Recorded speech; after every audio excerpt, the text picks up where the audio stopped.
श्री गोपाळ कृष्ण भगवान की जय। माझे सर्व भाविक भक्त, माझे श्री गोपाळ कृष्ण स्वामी यांचे भक्त, माझे दयाळू मयाळू, माझे माय बाप सर्वज्ञ श्री चक्रधर स्वामी यांचे भक्त। आता आपण स्वामी यांचे भक्त नागदेवाचार्य यांचं परिचय आपण आता ऐका।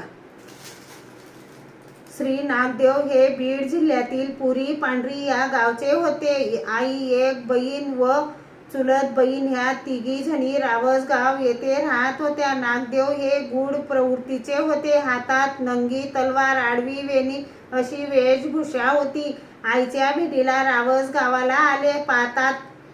पातातच अतिशय क्रोध आला, कारण गुंफेच्या समोर पुरुषाची चप्पल दिसली। तलवारीच्या टोकाने चप्पल फिरकावून दिली। आत बसलेल्या रामदेवाला घाम फुटला। घोंगडी उचलली, एका झाडाखाली जाऊन बसले। आईने नागदेवाची समजूत घातली, ते तपस्वी सत्पुरुष आहेत, साधू आहेत। नागदेव म्हणतात, मी बोलवायला जातो, ते जर उठून आले तरच मी साधू समजेल। रामदेवाला बोलवताच उठून आले। तेथून नागदेवाच्या जीवनात अध्यात्माने प्रवेश केला। सर्वज्ञ श्री चक्रधर स्वामींच्या 6 भेटीत बरेच काही तत्व उलगडले होते। 7व्या भेटीत अनुसरण संन्यास घेतला। खडकुली येथे सर्वज्ञांनी त्यांना संन्यास प्रदान केला। योग्य वेळी स्वामींनी त्यांना आचार्य पद बहाल केले। स्वामींच्या सन्निधानी सातत्याने सेवा दास्य करण्यात वेळ घालवी। तसंच जे तत्व निरूपिले त्याचे स्मरण मनन पठन चिंतन करी। तसंच स्वामी श्री चक्रधरांनी त्यांना घडवून मळून योग्य केले।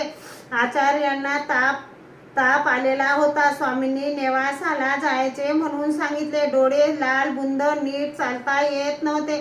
स्वामींची आज्ञा घेऊन ते बाजार आणायला नेवाशाला ताप असताना गेले। पोट दुखत असताना दगड उचलण्याचे काम सांगितले।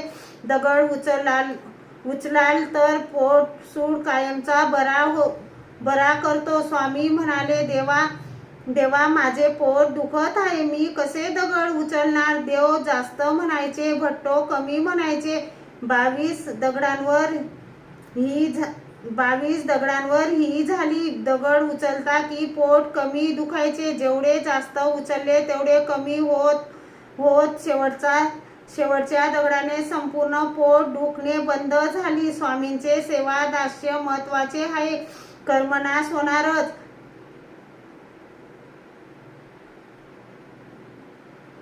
पुढे श्री प्रभूंचे सन्निधान लाभले। ते 14 वर्ष नंतर संपूर्ण 500 गुरुकुळाला सोबत अत्यंत धर्मावर राहिले। स्वामींच्या वरदानाने व सानिध्याने सप्तधांडाळ्यांचा नागदेव त्यांना म्हणत असत।